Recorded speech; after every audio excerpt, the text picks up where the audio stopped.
Thank you. आपको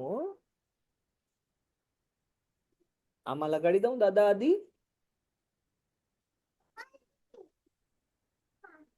हे मला गाडी द्या. जय जिनेंद्र मैडम. जी good Jinendra afternoon. Sir, good afternoon.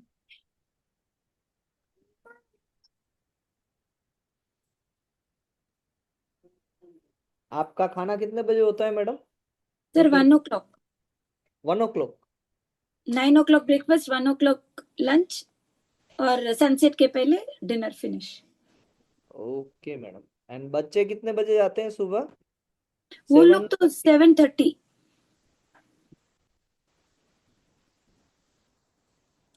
वो लोग 7:30 जाते हैं और 3:40 को आते हैं sir.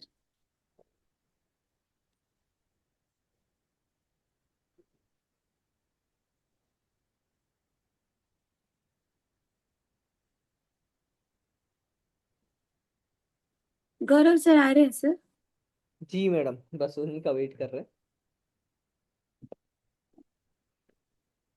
Sir morning like 11 o'clock, just आप मतलब आप मत आइए, जस्ट आप वीडियो मतलब जूम मीटिंग ऑन कर दीजिए। अगर गौरव सर फ्री है तो ये हम लोग कोई क्वेश्चन लेके पेपर 2 सॉल्व कर सकते हैं सर, कंपनी मिल जाएगा, ऐसे कर सकते।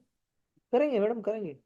अगर आप ऐसा चाहते हैं तो कोई प्रॉब्लम नहीं है. क्योंकि अकेले बैठ के करते हैं ना सर, वो नहीं होता है मैडम. मोटिवेशन नहीं मिलता है सर, फिर बीच बीच में डिस्टरबेंस उठ के चली जाती हूँ फिर मैं। अभी पता नहीं उनको भी वो चीज अग्रीएबल होना अभी। मैडम सभी को, ये आपको अकेले को नहीं मैडम, जितने हैं, कितने लोग हैं टोटल 33 पर्सन है. ओके, 33 पर्सन की यही प्रॉब्लम है. The same problem that you are facing. so I thought like no 1 hour if we sit and concentratedly study for the paper, मतलब 2 का थोड़ा कर लेंगे ना तो अच्छा होगा कर। क्या होता है ना मैडम कि हमारी हैबिट बन चुकी है कि हम हंसते हंसते बातें करते करते एकदम या रिलैक्स माइंड से पढ़ भी लेते हैं और इतना यस सारा सिलेबस कवर भी हो चुका है. तो एक्चुअली हमारा माइंड यही कहता है कि ये अच्छा वाला, यही यही बात अच्छी है कि दिमाग को टेंशन भी नहीं हो रहा है और ऐसे ही बातचीत होती जाए और धीरे धीरे सिलेबस भी आगे होता सर जाए. कल आफ्टरनून नहीं था ना सर क्लास, मुझे ना वही याद आ रहा था कि ना ओ शिट अभी क्लास होता तो काम हो जाता मेरा। ये अच्छी इंडिकेशन है मैडम, गलत नहीं है। गौरव सर, जय श्री गणेश। उनको पूछ जय श्री गणेश सर। एक प्रॉपर टाइम कैब होता से है। कनेक्ट होता हूँ। ओके सर, होइए, फिर स्टार्ट करते हैं, आपकी देर है, देख रहे हैं। जी सर।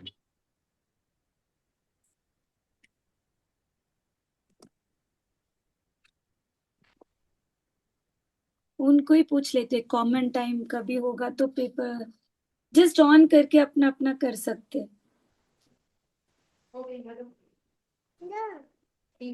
सर एडमिट कार्ड आ गया गौरव सर, आपको पता है कि नहीं? नहीं नहीं नहीं मालूम। करता चेक करता हूँ। आ गया एडमिट कार्ड।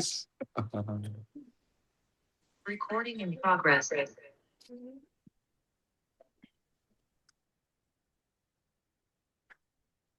चलिए मैडम, आगे बढ़ते हैं सिलेबस में, और हमारा नेक्स्ट टॉपिक होगा 108। हम पहुंच चुके हैं 108 पे। 108 हो गया ना सर? 1081 हो गया। सॉरी 109। 109। 108 हो गया है, 109।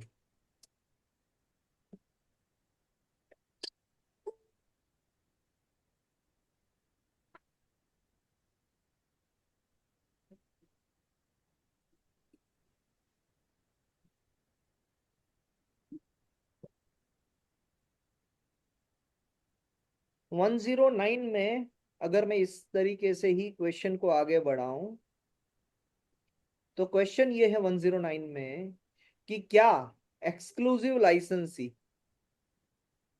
Exclusive licensing. लाइसेंसी इन्फ्रिंजमेंट सूट कर सकता है? Yes I think sir. What do you think ma'am? कर यस सकता है? कर सकता है। Your opinion sir? क्या सर? एक मिनट और इस वर्ड लेता हूँ। लाइसेंसी क्या इन्फ्रिंजमेंट सूट कर सकता है? हाँ हाँ सर।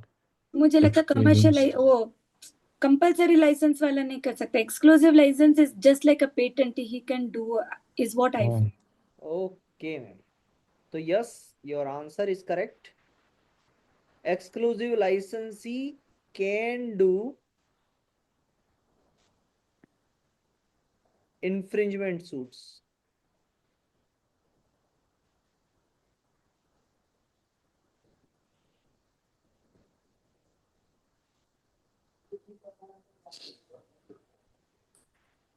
दूसरा,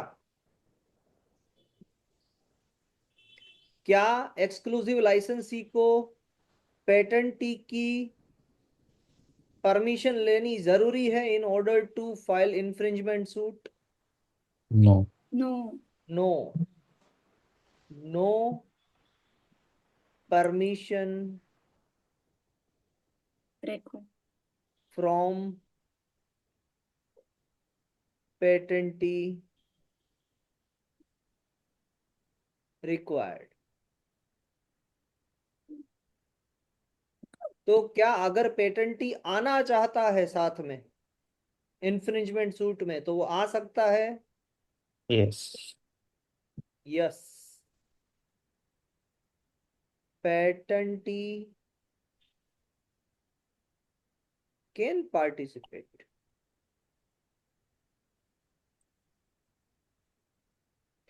बट मैंडेटरी कंडीशन नहीं है। अगर पेटेंटी आएगा इंफ्रिंजमेंट सूट करने के लिए, तो जो डैमेजेस या फिर अकाउंट ऑफ प्रॉफिट मिलेंगे उसमें पेटेंटी का भी पार्ट रहेगा। और अगर पेटेंटी नहीं आएगा, if patentee don't want to participate,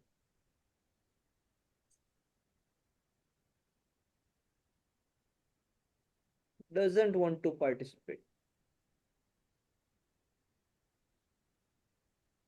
in infringement suit,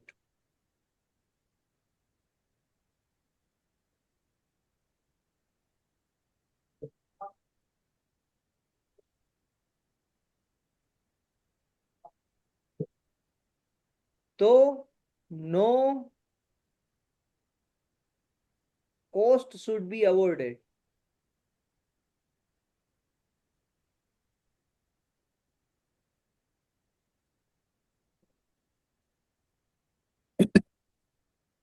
And will be treated like defendant.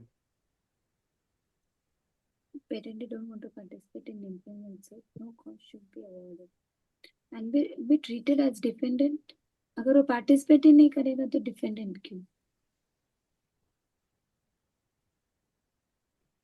In the manner ma'am कि उसे डिफेंडेंट के तौर पे माना जाएगा, बट उस पे कोई भी चार्जेस लगेंगे नहीं।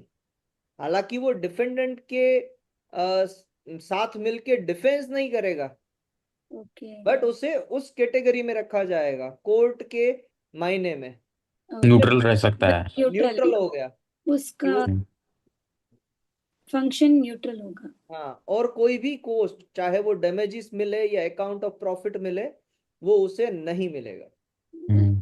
Okay sir. ओके, बस ये पॉइंट है 109 में। अगर कोई भी डिफिकल्टी है तो बताइए।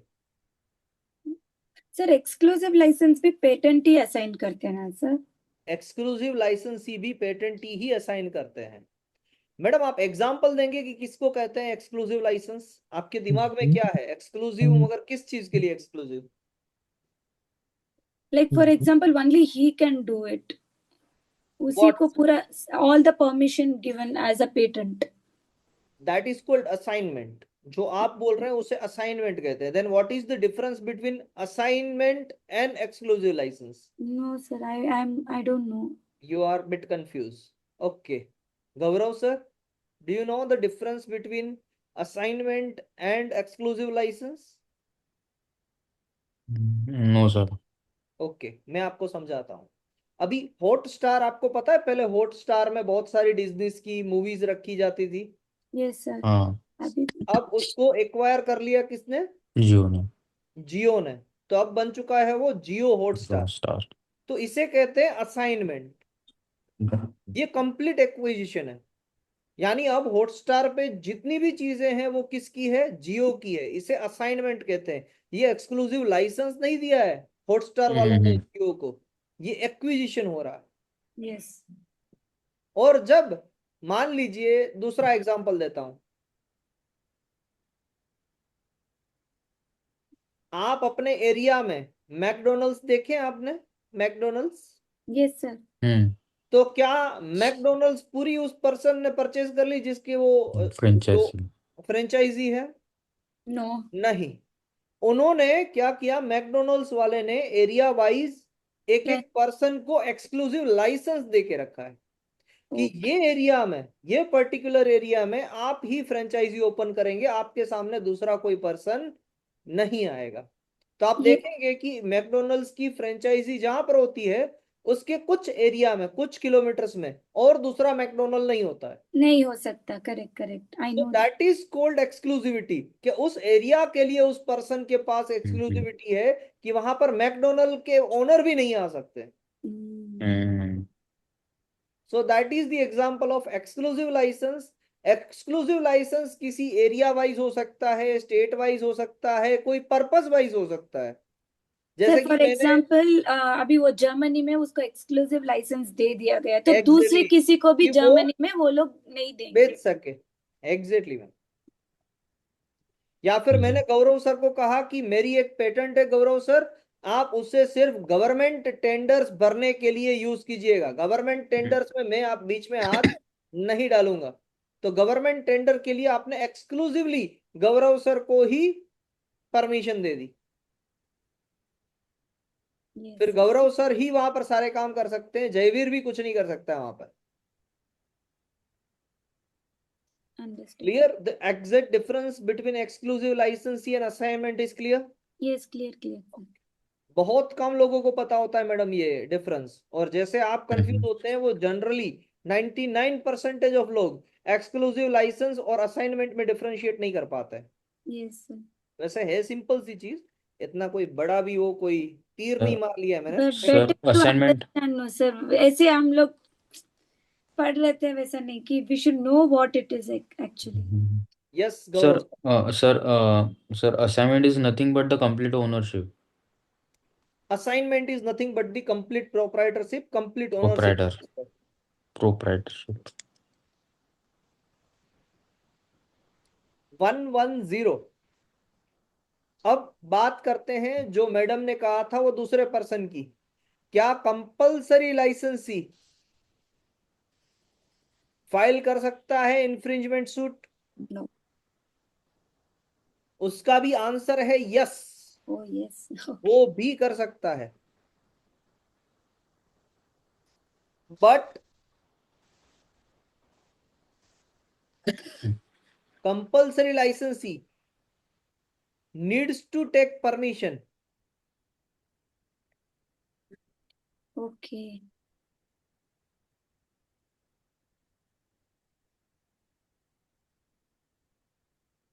परमिशन तो नहीं कहेंगे, compulsory licensee needs to inform पेटेंटी।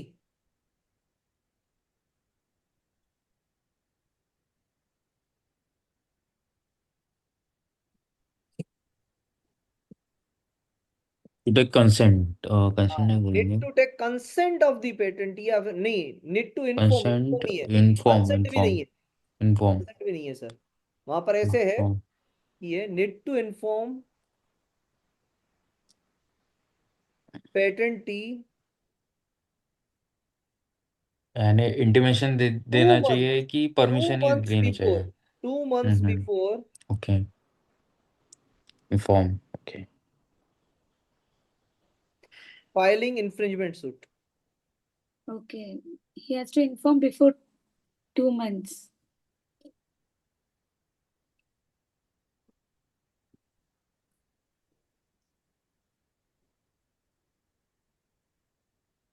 अब अगर पेटेंटी साथ आना चाहता है तो ठीक है, वरना 2 महीने के बाद, एक बार पेटेंटी को इन्फॉर्म करने के बाद 2 महीने के बाद compulsory licensee is free to file infringement suit. Okay. And same condition of exclusive licensee, अगर पेटेंटी आता है साथ में तो उसे कॉस्ट एंड डैमेजेस मिलेंगे, लायबल रहेंगे वो। अगर नहीं आता है साथ में तो कोई कॉस्ट उसे अवॉइड नहीं की जाएगी एंड उसे डिफेंडेंट की तरह ट्रीट किया Treat जाएगा। किया जाएगा। Okay, sir. सेम. सेम, बाकी की कंडीशन सेम, ये एक ही कंडीशन डिफरेंट है। Just that he has to inform before 2 months. 2 months before filing infringement suit. अगर हाँ, अगर वो इंटरेस्टेड नहीं है तो he can do by himself. हाँ, अगर 2 महीने के बाद में, मगर वही 2 महीने के बाद।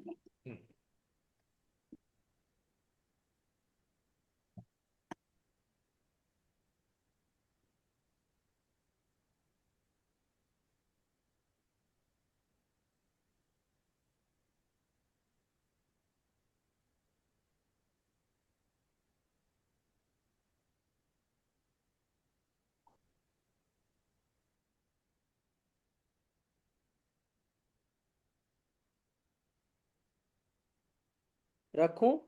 1 minute, sir.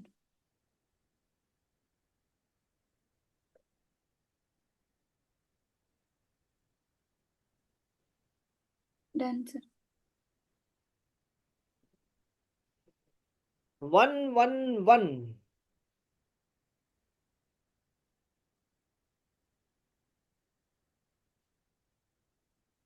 ये बात करता है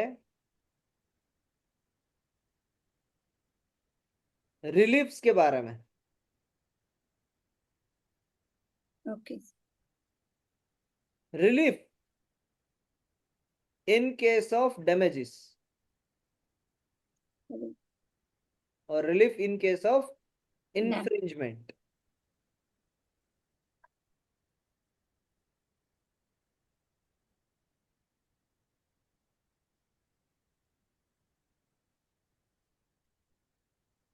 The restriction or relief, sir?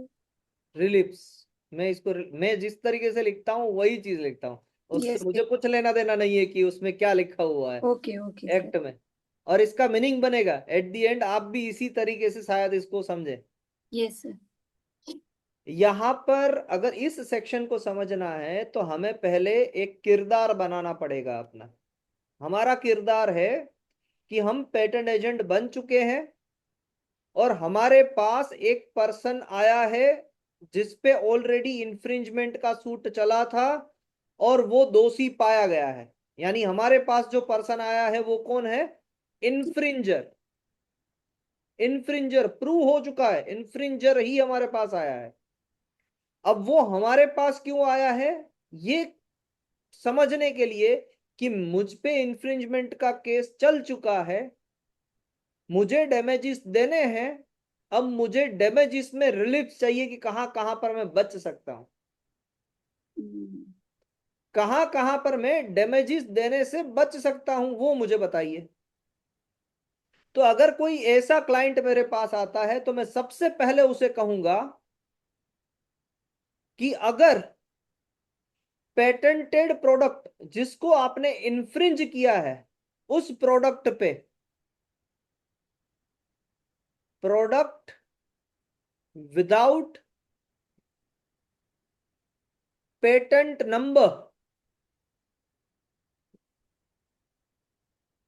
Means no damages, पहले चेक कीजिए कि जिस प्रोडक्ट को आप इन्फ्रिंज कर रहे हैं क्या उस प्रोडक्ट पे कहीं पर भी पेटेंट का नंबर मेंशन्ड है। क्या आपको पहले से ही पता था कि पेटेंट इनकी है? इट मींस पेटेंट का नंबर प्रेजेंट होना चाहिए उस प्रोडक्ट पे। अगर नहीं है तो इन्फ्रिंजमेंट का केस सही है बट डैमेजेस कोई देने पड़ेंगे नहीं। Just like design act, design number नहीं है। डिजाइन एक्ट, जस्ट लाइक अ डिजाइन एक्ट, सेक्शन नंबर वो तो याद नहीं है sir but 15 rule number 26, okay. Just like design act section 15 rule 26 कि वहां पर डिजाइन का नंबर मेंशन नहीं है नहीं तो है नो तो damages. This we can not claim. Second, कब डैमेजेस नहीं देने पड़ेंगे? Second condition, date of publication से। हमें पता है कि डैमेजेस कब से मिलते हैं? Date of publication. पब्लिकेशन से क्लेम किए जाते हैं। मान लीजिए कि डेट ऑफ पब्लिकेशन के बाद एक डेट आई थी जहां पर पेटेंटी ने क्लेम को अमेंड किया था। फिर आता है डेट ऑफ पब्लिकेशन से क्लेम अमेंडमेंट डेट।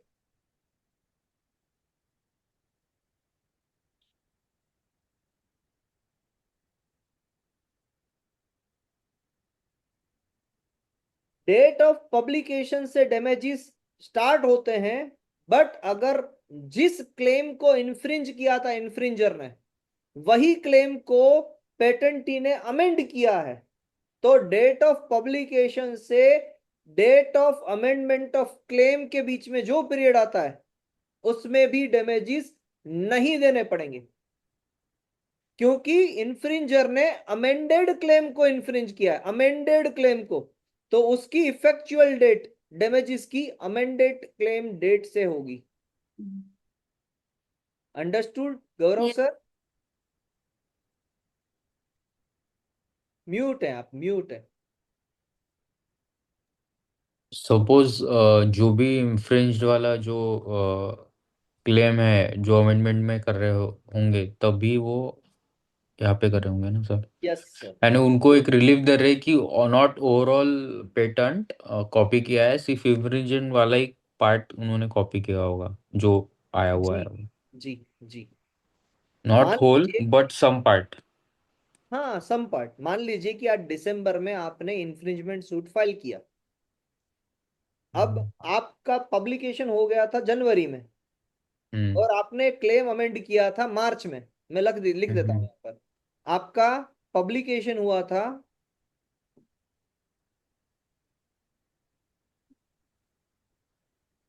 जनवरी में,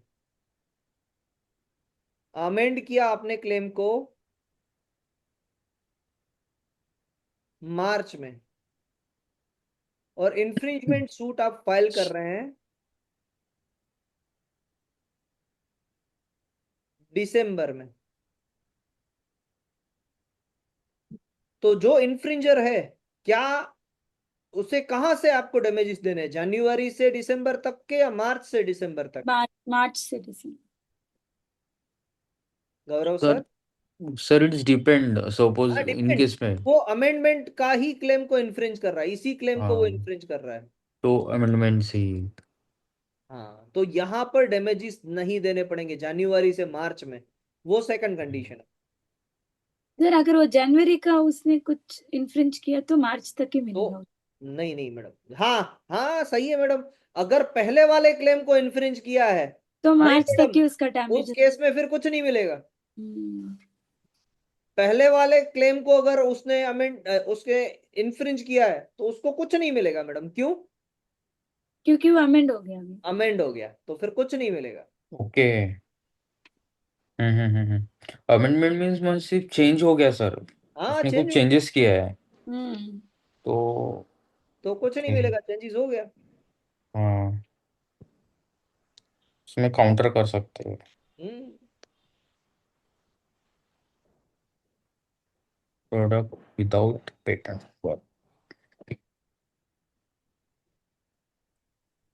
डेट ऑफ पब्लिकेशन। से लेके क्लेम अमेंडमेंट डेट तक कुछ डैमेजेस नहीं मिलेंगे। एंड तीसरी कंडीशन, थर्ड कंडीशन अभी बाकी है, आप लिख लीजिए फिर मुझे कहिए, मैं तीसरी कंडीशन आपको बताता हूँ।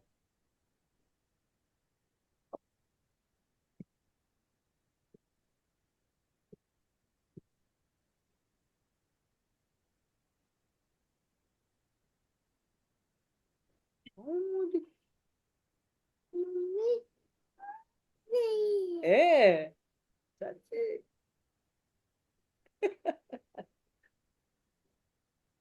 सर हमको भी दिखाओ सर बेबी को।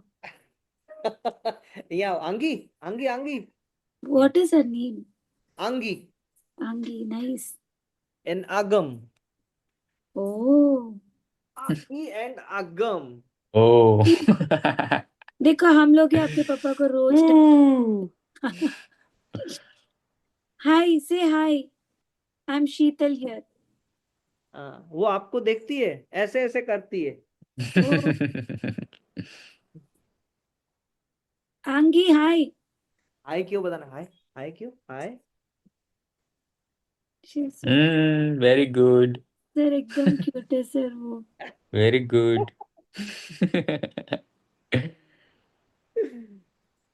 लाइफ है अपनी मैडम ये तो। या सर सो क्यूट। वो देसी। लोग आजू बाजू भी घूमते तो मस्त लगता। हाँ मैडम, मैंने इसी वजह से मुझे कहीं पर जाने का मौका मिल रहा था, बट नहीं, मुझे ये लोग चाहिए, कुछ भी हो जाए मैं यहाँ से पढ़ा लूंगा, मगर इन लोगों को छोड़ के नहीं जा सकता हूँ। से सर यहाँ पे भी मेरे हस्बैंड को किसी ने बोले नहीं मैं फैमिली को तो छोड़ के नहीं जा रहा। हाँ वो तो दिखता है, सब लोग आपके दर्शन करने आते हैं सबसे पहले, फिर जाके काम स्टार्ट होता है। नहीं sir. That is really nice, means बहुत ही अच्छा लगा। एक्चुअली हमारे यहाँ पर ऐसा कोई रिवाज है नहीं, but I I would like to start that particular thing.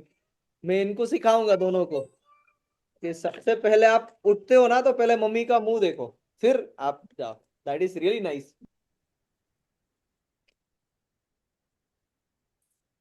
और वो भी कितना प्यारा आपके वहां पर है चीज, आपके वो पाँव नहीं छूते हैं, मगर एक रिस्पेक्ट कि बस मम्मी को देख लिया इट मीन्स ओके, भगवान को देख लिया। That is equivalent and very nice madam. अब आते हैं थर्ड कंडीशन पे, during lapse period no damages. हाँ correct, no damages can be claimed. Lapse period कहां से कहां तक का होता है मैडम? सर वो जो if they don't renew the amount is to have effect cease to have effect, yeah, then till। until they restore. नहीं, वहां पर आपने दूसरी बार गलती की। cease to have effect से लेके publication of form number 15, publication of restoration application, मैंने भी रिस्टोरेशन का बोला था ना सर। अच्छा वो पब्लिकेशन होना, correct, not restoration. Publication of restoration publication, application. Yes नहीं, यस अभी भी यस। अभी भी अभी भी अभी भी फॉर्म नंबर 15 का पब्लिकेशन, ये रिस्टोर हुआ ही नहीं है अभी तक, सिर्फ फॉर्म नंबर 15 फाइल किया है, हाँ वहां तक का ही पीरियड। रिस्टोरेशन जो आप बोल रहे हैं वो रिस्टोरेशन होता है, फॉर्म नंबर 15 फाइल होता है, फिर दोनों कंडीशन चेक करते हैं कंट्रोलर, फिर 2 महीने का ओपोजिशन भी हो सकता है, फिर उसके बाद में डिसीजन देते हैं कंट्रोलर। आपको तो आपको आपको जाओ, तो आप okay. Party pen, hello party आ भी जाओ।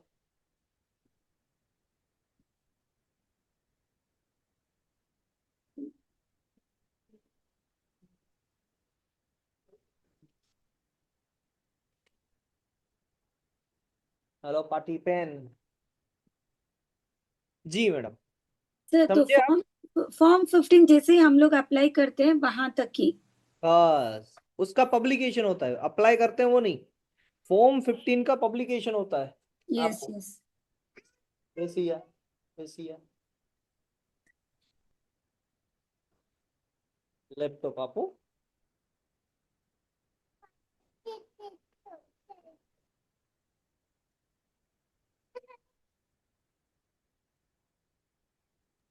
बीस मार्च को रिजल्ट। अच्छा ये 20 मार्च को रिजल्ट आ जाएगा। हाँ, और आपका अप्रैल से पहले पहले तो वाइवा। आप एजेंट बन जाओगे। वाइवा तो मैडम 20 मार्च से भी पहले आ जाएगा। वाइवा सर, जब आपकी वाइवा। एग्जाम कंप्लीट हुई, सर वाइवा मतलब एग्जाम वाइवा अगर क्लियर करेंगे तभी वाइवा होता है ना हाँ सर? तभी होगा ना मैडम, ऐसे थोड़ी ना। वाइवा 15 फेब से 28 फेब। बाय 15 फेब से 28 फेब के बीच में वाइवा। 25, हाँ 25th।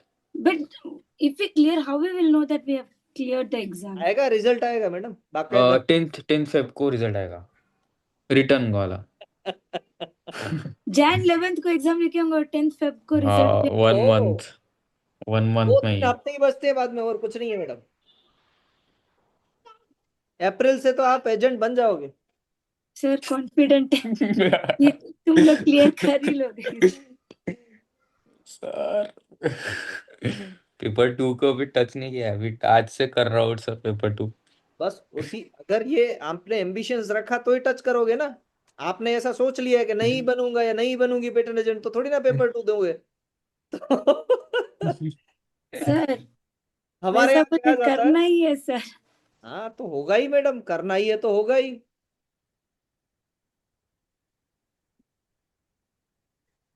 तो ये 3 कंडीशन याद रह गई, आगे बढ़े।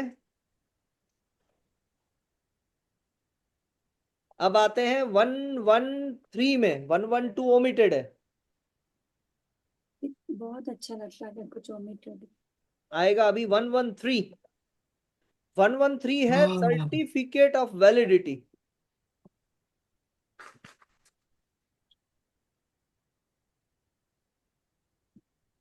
सर्टिफिकेट ऑफ वैलिडिटी, ये कहीं तो पढ़ा था ना, validity of patent of addition. उससे अलग है। नहीं मैं ऐसे रिलेट कर रही सर, सही वैलिडिटी है, कहाँ पे कहाँ पर पढ़ा था, वैसे ही होनी चाहिए थॉट प्रोसेस। तो सर्टिफिकेट ऑफ वैलिडिटी,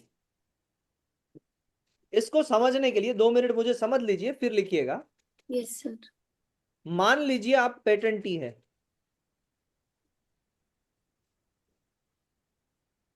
और आप पे रिवोकेशन का सूट हुआ था,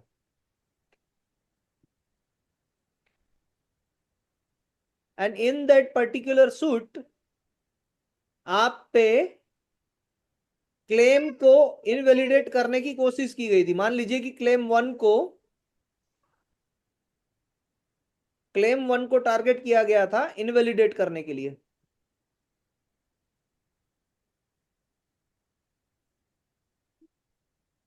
पूरी प्रोसीडिंग्स चली, जज ने एग्जामिनर को भी प्रूफ सारे भेजे, जज ने कंट्रोलर को भी प्रूफ सारे भेजे, एग्जामिनर ने दूसरी बार एग्जामिनेशन परफॉर्म की, दूसरी बार आपकी रीवेरिफिकेशन हुई सारी चीजें कि क्लेम 1 वैलिड है कि नहीं है, और बाद में कंक्लूजन आया, आप केस जीत गए, पेटेंटी वॉन दैट केस।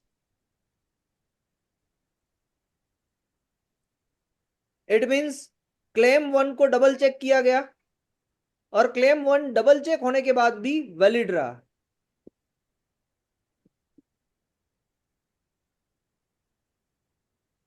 तो after winning this case patentee demand कर सकता है जज साहब के पास से कि मुझे certificate of validity for claim 1 दे दीजिए। मैं इसको COV कहूंगा आपसे, COV, certificate of validity for claim 1 दे दीजिए।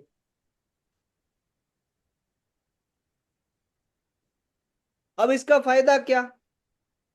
इसका फायदा यह है कि मान लीजिए कि अब जब आपके पास सर्टिफिकेट ऑफ वैलिडिटी आ गया क्लेम 1 का, अब कोई दूसरा पर्सन आता है, पर्सन 2 आके आप पे रिवोकेशन का सूट फाइल कर रहा है, person 2 file revocation suit,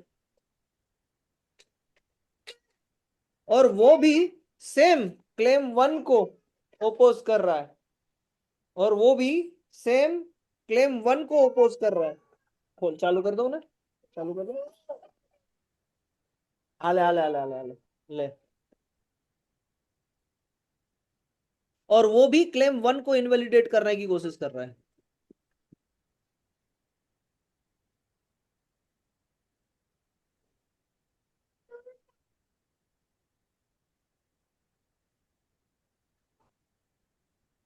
claim 1 को इनवैलिडेट करने की कोशिश कर रहा है। तो अब आप क्या करेंगे, उस सेकंड पर्सन को आप कहेंगे कि भाई साहब ऑलरेडी हमारे पास सर्टिफिकेट ऑफ वैलिडिटी है, ऑलरेडी एक पर्सन आके इनवैलिडेट करने की कोशिश कर गए थे और वो नाकामयाब हुए हैं।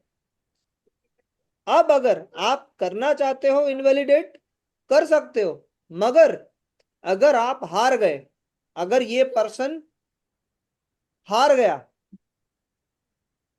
तो यानी सारी लिटिगेशन की कॉस्ट इसको बेयर करनी पड़ेगी, जिसने रिवोकेशन सूट फाइल किया। हाँ, फिर आपकी भी लिटिगेशन की कॉस्ट और उसकी भी लिटिगेशन की कॉस्ट, यानी पूरी लिटिगेशन की कॉस्ट उस अकेले पर्सन को बेयर करनी पड़ेगी।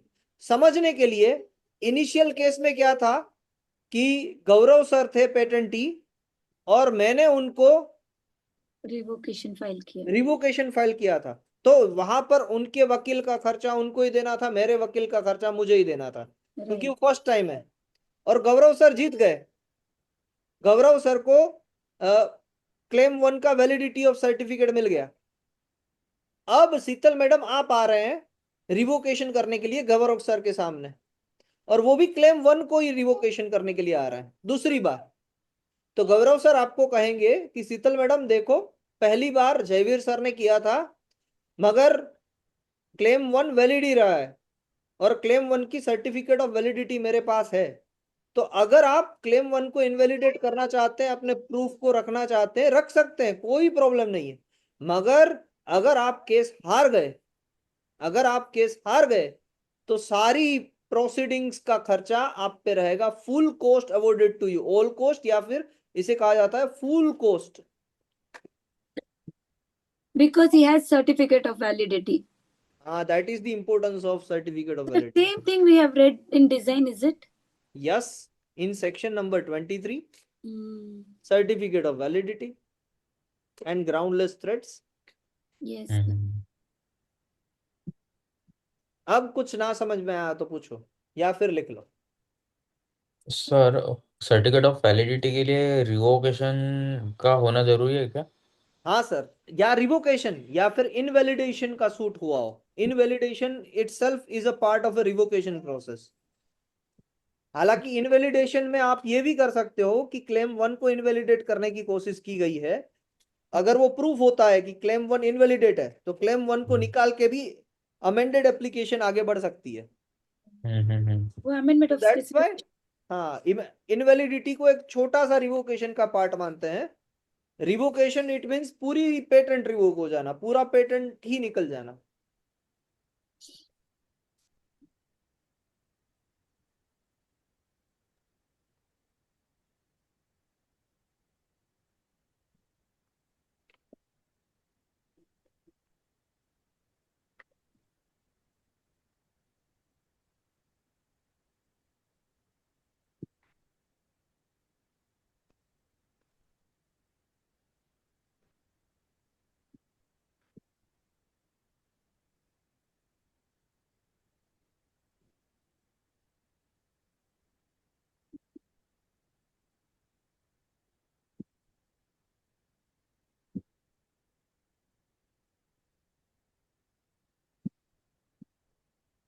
डन।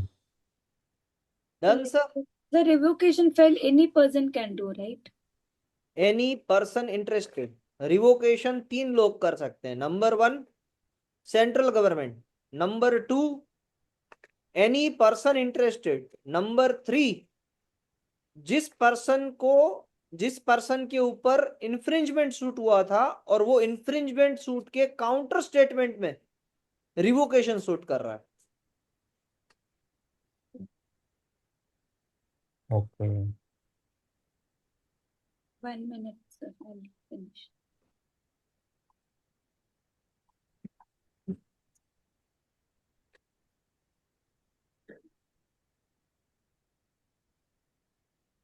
इन्फ्लुएंस तो किया है पर काउंटर क्लेम में रिवोकेशन।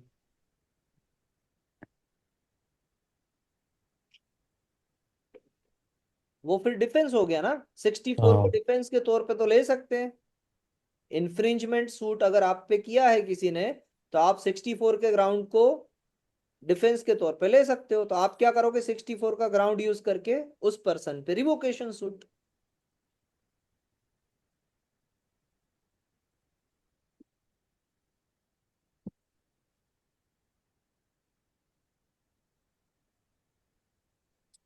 Done, sir. सर आपको पता नहीं था कि मैं एडवोकेट हूँ सर? नहीं, मुझे तो ये भी नहीं पता था कि गौरव सर भी एडवोकेट है। एडवोकेट तो आपने लिए है ना सर, बार काउंसिल का हाँ सर्टिफिकेट हाँ लेने के हाँ लिए? हाँ, हाँ। वो तो immediately Maharashtra and Goa. Clear ही कर लेते हैं। तो मैं तो अपनी तरफ से सोचूंगा ना, मैं एडवोकेट नहीं हूं, तो मैंने आपको बाय डिफॉल्ट मान लिया कि आप एडवोकेट नहीं। मैं महाराष्ट्र एंड गोवा में हो गया, सनद ले लिया है। सही बात है, तो मैं बस ये मैं भी कर रहा हूँ क्लियर। अभी, और मैं आपको फिर परेशान करूंगा। हाँ हाँ सर चल। Any time. आगे बढ़े। यस जी सर। जी। 114,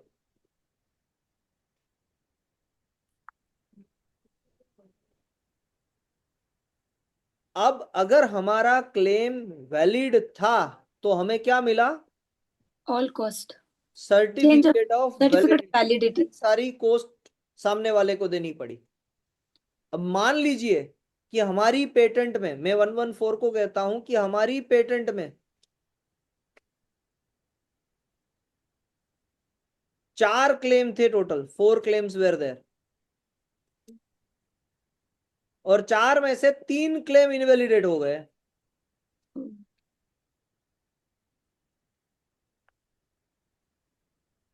तो बचा कितना? 1। एक क्लेम वैलिडेट बचा।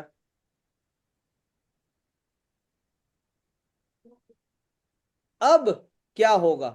अब अगर पेटेंटी ये एक क्लेम जो वैलिडेट है, उस क्लेम से अगर इंफ्रिंजमेंट सूट करता है,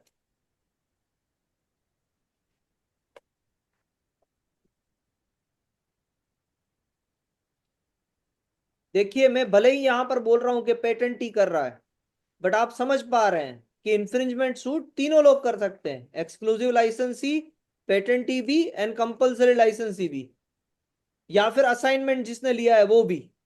तो मैं सभी की बात कर रहा हूं, जब भी ये बात कर रहा हूं, सिर्फ इन जनरल एग्जांपल के तौर पे मैं आपको कह रहा हूं कि पेटेंट ही इंफ्रिंजमेंट सूट कर रहा है, बट इंफ्रिंजमेंट सूट जितने भी लोग कर सकते हैं वो सभी कर रहे हैं, ऐसी ही बात है।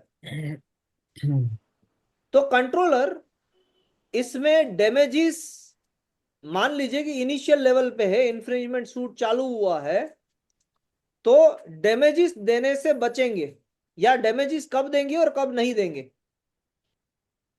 मान लीजिए कि इन्फ्रिंजर प्रूव हो चुका है कि ये इन्फ्रिंजर है, प्रूफ हो चुका है, ये एक क्लेम जो वैलिड है उसको इन्फ्रिंज कर रहा है,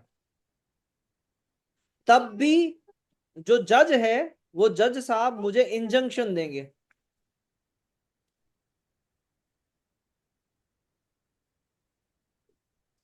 और कहेंगे कि जयवीर मैं इन्फ्रिंजर हूं, मेरे पे इन्फ्रिंजमेंट सूट प्रूव हो चुका है, बट मैं जज साहब को ये कन्विंस कर सकता हूं कि सर थोड़ा सा मुझे वक्त दे दीजिए, 3 महीना या 6 महीने, मैं जो ये एक क्लेम बचा है ना इसे भी क्या कर दूंगा, इनवैलिडेट इनवैलिडेट कर दूंगा, इनवैलिडेट कर दूंगा। तो जज आप भी समझेंगे कि हाँ सही बात है, इसके जो 4 क्लेम्स थे, 4 में से 3 तो क्लेम निकल चुके हैं, अब बचा एक क्लेम है, तो हो ही सकता है कि ये एक क्लेम भी इनवैलिडेट हो जाए। इसीलिए जज साहब मुझे इंजंक्शन दे सकते हैं। ये इंजंक्शन किसको मिलेगा? पेटेंटी को मिलेगा कि भाई थोड़ी देर के लिए रुको, अभी के अभी आपको कॉस्ट अवॉर्ड नहीं होगी, थोड़ी देर के लिए रुको, पहले चेक करने दो इन्फ्रिंजर को कि ये लास्ट क्लेम है वो वैलिड है कि नहीं है, फिर अगर वो वैलिड निकला तब जाके आपको कॉस्ट मिलेगी, अदरवाइज नॉट। तो पहले इंजंक्शन मिल सकता है। Is it clear? ये बात क्लियर हुई? ओके। दूसरी बात यहां पर कि कॉस्ट अवॉर्ड हो सकती है, भले ही 3 क्लेम इनवैलिडेट हो गए हैं, 3 क्लेम इनवैलिडेट हो गए हैं, तब भी कॉस्ट मिल सकती है। तो कब कॉस्ट मिलेगी, इसका एग्जांपल सुनिएगा कि अगर ये जो इनवैलिडेट हुए हैं क्लेम, क्लेम जो इनवैलिडेट हुए हैं,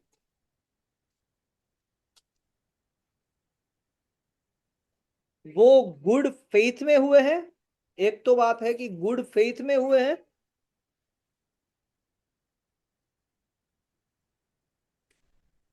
एंड रीजनेबल स्किल को यूज किया गया है इसको लिखने के लिए।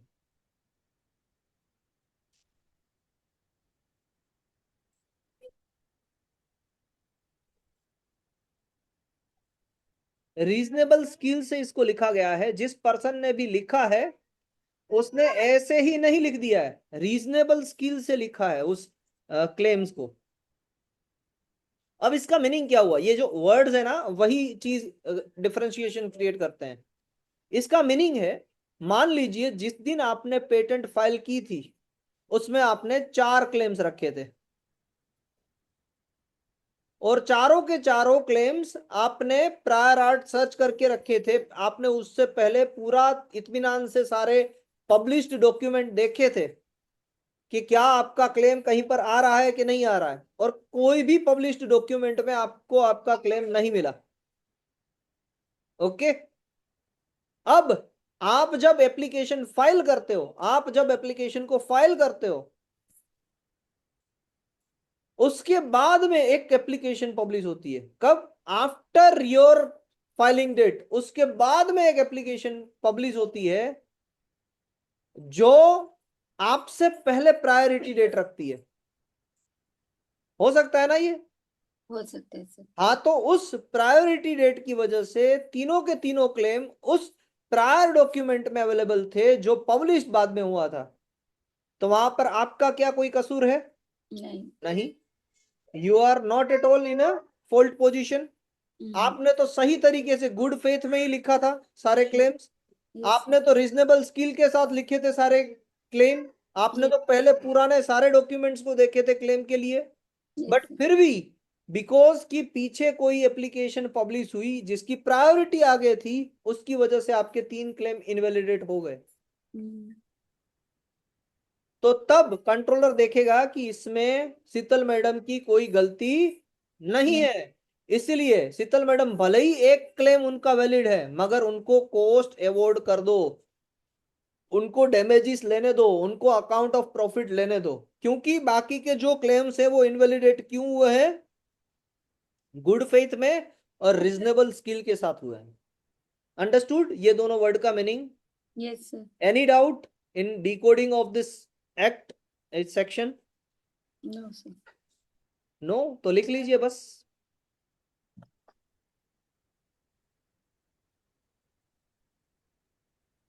सर पेटेंटी है, मैं पेटेंट हूँ, मेरे पेटेंटी, तो मेरे चारों क्लेम पहले तो इनवैलिड इनवैलिड हो गए, यानी कैंसिल ही हो गए, ऐसे इनडायरेक्टली बोल सकते हैं इनवैलिडेट, फिर वही बोल सकते हैं ना sir, meaningless. Cancel, cancel. Cancel ही हो गए, और एक था वो भी कैंसिल हो सकता है, उसके वजह से उसके लिए उन्होंने, मेरे सेकंड पार्टी ने इंजेक्शन फाइल किया। ठीक है। जिसको आपने इन्फ्रिंजमेंट, इन्फ्रिंजर के तौर पे आपने जिस पे केस किया था, उस पर्सन ने हम्म। कहा कि सर मुझे थोड़ा सा टाइम दीजिए, जज को कह रहा है कि सर मुझे थोड़ा सा टाइम दीजिए, मैं गौरव सर की पेटेंट में बचा हुआ एक क्लेम भी इनवैलिडेट कर दूंगा। तो ये मांग सकते हैं, मगर कब नहीं मांग सकते हैं? जब गौरव सर के 3 जो क्लेम हैं वो इनवैलिडेट इस वजह से हुए हैं क्योंकि गौरव सर की एप्लीकेशन के बाद में कोई एप्लीकेशन पब्लिश हुई थी और उसमें गौरव सर के क्लेम्स अवेलेबल थे। यानी प्रायर पब्लिश प्रायोरिटी तो डेट ऑफ क्लेम की वजह से आपकी चीज इनवैलिडेट हुई है। तो उसमें तो आप कुछ नहीं कर सकते हो, वो एक लक का पार्ट है पूरा का पूरा, कि जिस दिन आप एप्लीकेशन फाइल करते हो उससे पहले किस पर्सन ने वो फाइल की होगी, you don't know until and unless that publication is happen.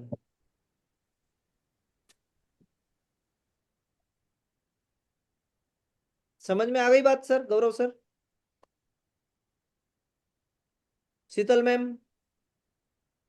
और उसका इंटेंशन गलत नहीं था, intention इसके गलत लिए नहीं था। हाँ, इसलिए उसको for that reason he is getting his cost rewarded. हम भी कहते हैं ना कि अगर गलती से कोई चीज टूट भी जाए, जो जानबूझ के गलती ना की गई हो तो प्रॉब्लम नहीं है, जानबूझ के अगर गलती की तो दिक्कत है। Yes. अनजाने में होने वाली गलतियां तो भगवान भी माफ कर देता है।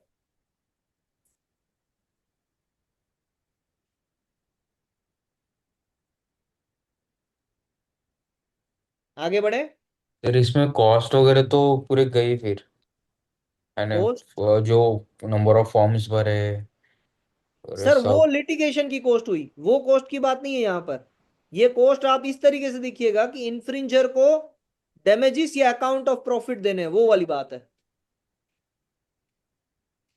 जो इन्फ्रिंजर है उसे जो कॉस्ट देनी है, डैमेजेस के तौर पे या फिर अकाउंट ऑफ प्रॉफिट के तौर पे, उसकी बात हो रही है। Understood sir? लिख दूं हाँ, मैं यहाँ पर डैमेजेस और अकाउंट ऑफ प्रॉफिट, या लिख लेंगे आप? ये कॉस्ट वो वाला है, ये कॉस्ट वकील को हायर करने का या फिर फॉर्म नंबर 9, 10, 11 जो फाइल करने का है, वो वाली कॉस्ट नहीं है।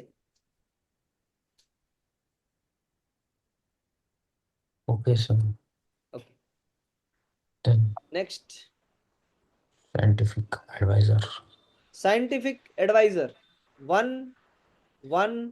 5।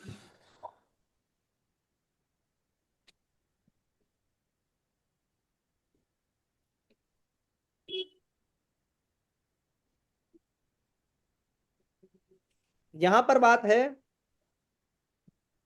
कि अगर कोई केस चल रहा है, चाहे वो इंफ्रिंजमेंट का सूट है,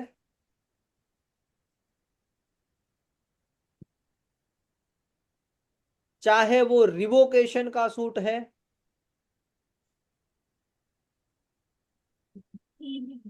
वो amendment और जज को एक्सट्रीमली कॉम्प्लेक्स लग रहा है इन्वेंशन complex समझने के लिए, तो ये कॉम्प्लेक्स को सिंपल करने के लिए वो किसको बुला सकते हैं? आर्बिट्रेटर के तौर पे साइंटिफिक एडवाइजर को। और साइंटिफिक एडवाइजर कौन बन सकता है? उनकी क्वालिफिकेशन क्या क्या है? 3 क्वालिफिकेशन है। पहली, एक्सपर्ट। ये टेक्निकल डोमेन से होने चाहिए, इनकी डिग्री जो है, डिग्री मस्ट बी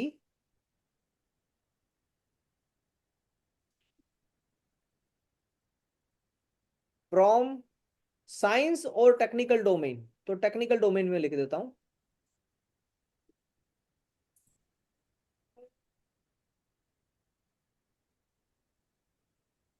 ओके। दूसरा, इनको 15 इयर्स का मिनिमम एक्सपीरियंस होना चाहिए, 15 years of experience. 15 years of experience as a what, sir? हाँ, एज अ वॉट, किस पर्पस के लिए 15 इयर्स ऑफ एक्सपीरियंस? या तो सेंट्रल गवर्नमेंट में, या तो स्टेट गवर्नमेंट में, या फिर अदर इंस्टीट्यूशन में।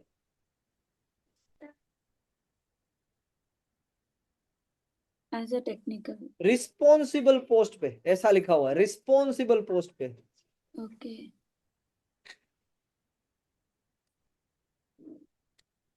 15 ईयर्स का एक्सपीरियंस होना चाहिए उनके पास। बस वो पर्सन साइंटिफिक एडवाइजर बन सकते हैं आर्बिट्रेटर की तरह।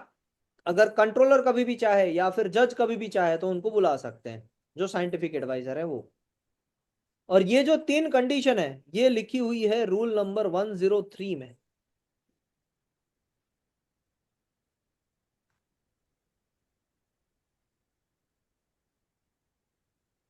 ये सब डीपर साइंस वाले बन सकते हैं सर।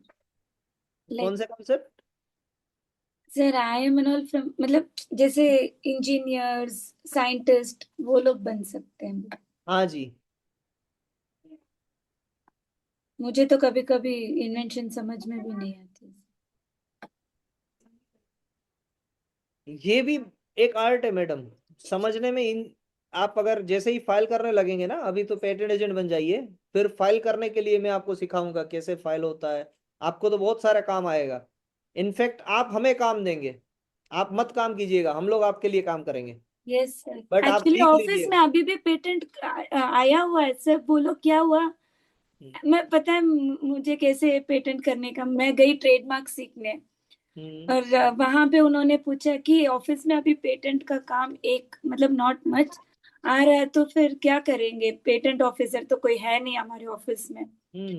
फिर हमारे ऑफिस में साइंस रिलेटेड कौन है, फिर संजय को याद आया कि मैं साइंस फिर मैं यहाँ आई। तो शीतल मैडम गुस्सा ना हो, काम रहे इसीलिए शीतल मैडम को एक पोस्ट दे दी गई है। संजय सर का दिमाग मानना पड़ेगा मैडम। नहीं तो सर उन नहीं, एक्चुअली संजय को भी इतना नहीं पता था, उनके फ्रेंड ने एडवाइस किया। जी जी मैडम, वो तो वैसे ही होता है। और सही बात है ना मैडम, आपकी अगर डिग्री यूटिलाइज हो रही है, आप एलएलबी भी हैं, बार काउंसिल में जाएंगे, आप डायरेक्ट पैटर्न अटर्नी बनेंगे। आप दोनों लोग, कोई छोटी बात नहीं है पैटर्न अटर्नी बनना। तो दैट वाज माय, करने गई कुछ और मैं कर कुछ और रही हूँ सर। बट आप जो भी कर रहे हैं आप खुश होके कर रहे हैं, हाँ सर। बस वो सबसे इम्पोर्टेंट है।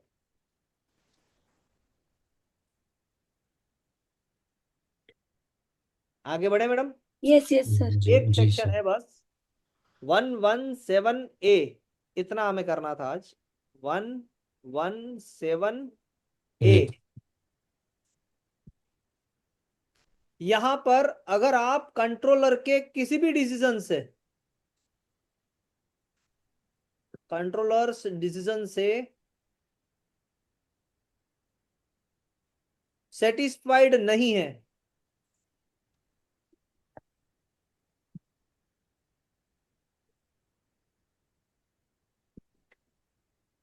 वन टू 94 के सेक्शन में एक्सेप्ट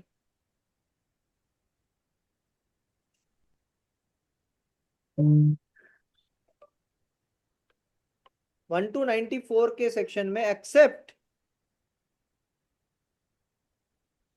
15 to 20 सेक्शन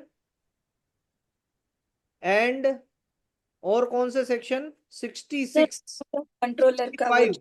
चेकिंग और हाँ 50, रेस्पेक्टिंग सॉरी सॉरी, नहीं नहीं वो नहीं, sorry sorry my mistake. Section number 15 दो to 20 सेक्शन छोड़ करें। दीजिए। हाँ 35 से लेके 42 and 65। 35 to 42 is for secrecy direction, direction. उसमें अपीलेबल नहीं है। 41 सेक्शन यही कहता है कि उसमें कोई भी डिसीजन दिया गया है बाय द कंट्रोलर वो अपीलेबल नहीं है। And section number 65 atomic energy से रिलेटेड जो डिसीजंस हैं वो भी अपीलेबल नहीं है। तो इन दोनों, इन सेक्शंस को छोड़ते हुए 1 to 94 में जहां पर भी डिसीजन देते हैं कंट्रोलर, वो सारे सेक्शंस अवेलेबल है। और अपील करने के लिए कंट्रोलर डिसीजन से 3 महीने में, with in 3 months,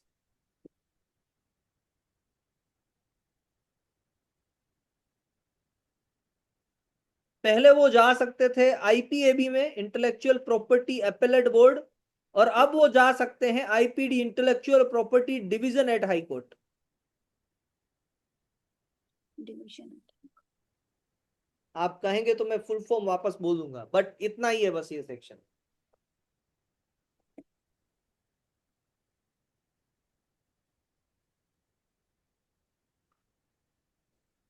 sir IPAD appellant board अभी नहीं है ना? अभी नहीं है, इसलिए अभी अब हो नहीं। गया आईपीडी एट हाई कोर्ट। जी। इंटेलेक्चुअल कंट्रोलर डिसीजन से नॉट सेटिस्फाइड हो तो within 3 months in 3 months from controller's decision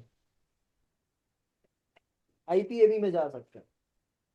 ये 35 to 40 to 65 ये तो मोनोपोली और डिस्क्रिशनरी पावर बोल सकते हैं। 35 to 42 42 सिक्योर। to 65 ये डिस्क्रिशनरी पावर है क्या सर? हाँ, डिस्क्रिशनरी पावर तो नहीं है सर, मगर वहां पर सेंट्रल गवर्नमेंट, हाँ, एक तरीके के यानी डिस्क्रिशनरी पावर देख लीजिए कि एक गवर्नमेंट ये कह रही है कि अगर आपका पेटेंट ग्रांट हो चुका है, जो इसके अंदर आता है, उसमें एटॉमिक एनर्जी की इंफॉर्मेशन, हाँ तो हाँ उसे सर, तो ग्रांट नहीं कम्प्लीटली किया जाएगा, रिवोक कर दिया। राइट राइट राइट सर, याद आ गया sir. Without any patent is और अप्रूवल और जी सर, नहीं सर, पेटेंटी को सुना जाएगा, ऐसा नहीं नहीं सुना जाएगा, और अमेंड भी हो सकती है एप्लीकेशन। वो दूसरे वाले में विदाउट पेटेंटी वाला है 66, जहां पर वो हो रहा है, क्या हो रहा है, पब्लिक पर्पस के लिए, पब्लिक इंटरेस्ट के लिए उससे अगेंस्ट में वर्क कर रही थी पेटेंट, वो वाली बात। ओ राइट राइट राइट, हाँ हाँ सर, याद आ गया। Sir intellectual property divisional eight high court sir. Intellectual property division eight high court.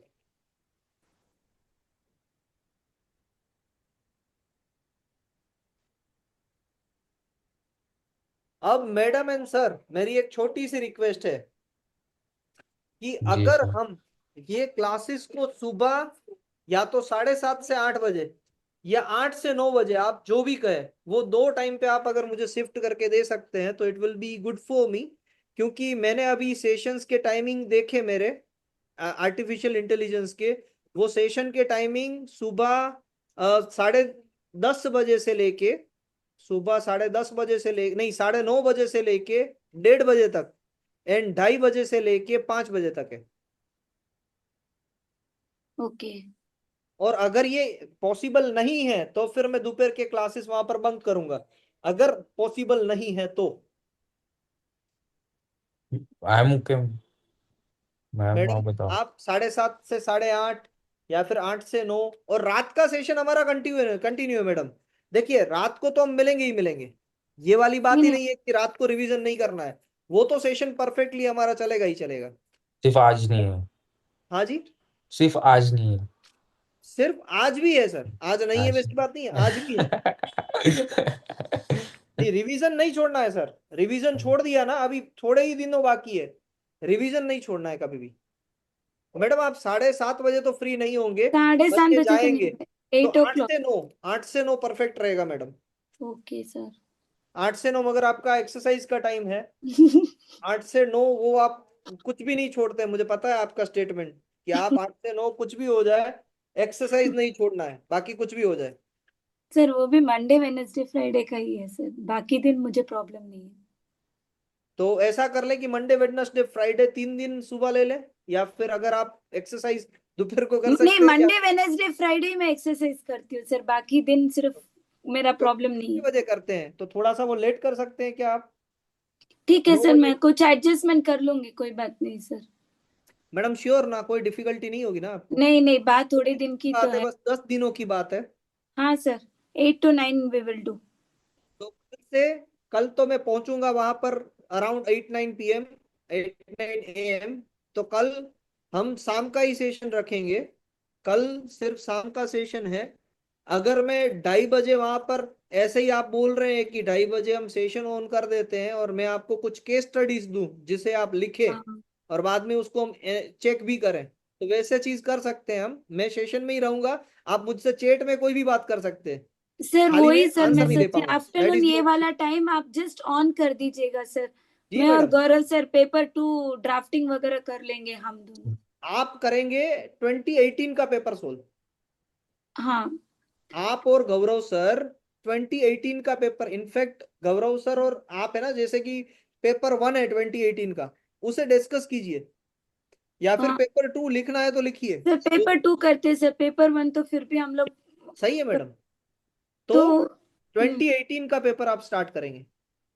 गौरव सर आप प्रिंट निकाल के रख देना, हाँ हाँ ताकि हम आफ्टरनून सर आप जस्ट ऑन कर दीजिएगा, हम दोनों आफ्टरनून जी 2:30 to 3:30 हम जस्ट वी विल जी। डू द तो वर्क। वो तो डेली बेसिस पे कर सकूंगा मैडम, वो ऐसा नहीं है हाँ, कि डेली सिर्फ बेसिस पे एक हम ही दिन। लोग पेपर 2 कर। हाँ, तो वो डेली बेसिस पे हम 2:30 ऑनवर्ड्स ऐसे ज्वाइन हो जाएंगे। यस मैं वहां पर शायद बोल ना पाऊं, बट अगर मुझे टी ब्रेक जैसा टाइम मिला तो definitely I will participate. But हाँ, यस जो यस। पढ़ाना है, जो यहाँ से सेक्शंस कंप्लीट करवाने हैं, वो सुबह 8 बजे से 9 बजे के 8 to क्लासेस 9। में, 8 to ओके 9। सर। और यस सर। जो राजीव सर का है वो 6 to 7 है। 6 to 7 ओके उनका, 8 to 9 आपका, और 7 to 8 में मेरा ब्रेकफास्ट। ओके सर, ये डन। तीनों कंप्लीट हो गए। एंड दोपहर को ऐसे ही मैं ऑन कर दूंगा, ऑन करके आप ये सेशन ज्वाइन कर लेंगे, एंड वहां पर आप रिटन प्रैक्टिस, राइटिंग प्रैक्टिस करेंगे। Yes sir. एंड जी शाम को 8 से 9 में हम रिवीजन करेंगे, जितना डेली का टास्क है उतना रिवाइज होगा। Yes yes sir. और ये सेक्शंस जैसे ही कंप्लीट होंगे, हम आपके इवेल्युएशन पे आएंगे, आपके यस और सर। सर के इवेल्युएशन पे, जो बाकी रह गया है वो सारा इवेल्युएट करके आपको देना है। Okay okay sir. उसके बाद में इवेल्युएशन भी कंप्लीट हो गया तो हम प्रीवियस ईयर क्वेश्चन पेपर पे आएंगे। जी यस तो जितना हम कर सकते हैं वो सारी चीजें यहाँ पर करेंगे। यस यस ओके, तो चलिए मिलते सर। हैं शाम को वन मोर शायद थिंग सर। क्या सर बोल रहे थे आप? शाम को मैं ट्रैवलिंग पे रहूंगा मैडम, मगर आप शायद टेक से भी हैं आप, है ना, वो टेबलेट और पेन टेप जानते हैं लिखना। मैं शायद आपको राइट्स दे दूंगा, आप लिख पाएंगे वैसे सेक्शन, मैं कैसे लिखता हूँ वैसे। हाँ, तो आप, मैं इनफैक्ट ये चाहता भी हूं कि सिर्फ आप एज अ कैंडिडेट आप आंसर ना दे, बट आंसर से भी बड़ी एबिलिटी होती है क्वेश्चन जनरेट करना, कि सामने वाले को मैं क्या क्वेश्चन पूछूं इस सेक्शन से। तो वो भी एक बार ट्राई करने जैसा है मैडम। और शायद आज शाम को मैं रहूंगा ही, बट इनफैक्ट अगर बीच में अगर मेरा कनेक्शन लूज हो जाता है तो आप कंटिन्यू रखिएगा, रिवीजन कंप्लीट ही करना है, yes sir, Gaurav sure sir we का विल। भी, राजीव सर का भी। यस गौरव सर आपको ओके ना, afternoon we will do paper 2 ना?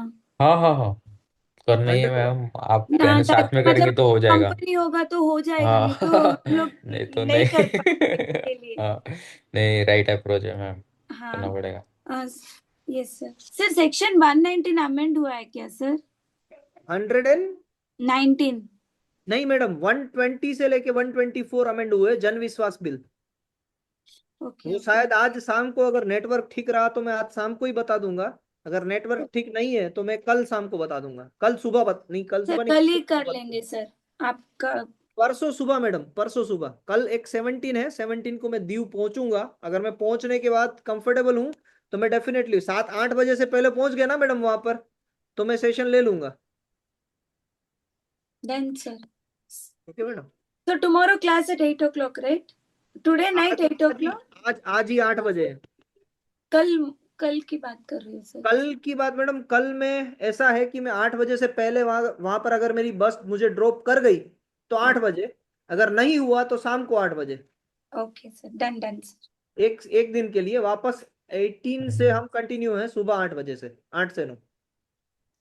और ये डिजाइन का आज का हमारा सेक्शन हुआ कहाँ से, 109 से लेके हम 115 तक गए हैं। ओके, ये पीपीटीज भी मैं आपके साथ शेयर कर दूंगा। Correct. Any other doubt? And thank you very much for thank such you. Understanding. तो सर सारी चीजें मेरी भी ठीक है, अच्छी आसान रहेगी। आपका थोड़ा सा डिस्टर्ब कर रहा हूँ मैं मैडम, सर थोड़ा कोई सा। बात नहीं नो सर, नो मैं सर, वो मैम से बात करूंगी इवनिंग सेशन लेने के लिए। ठीक है चलिए सर। मिलते हैं, जय हिंद, हैव अ हाँ, nice Jai day. Hind sir. Bye bye. Bye bye.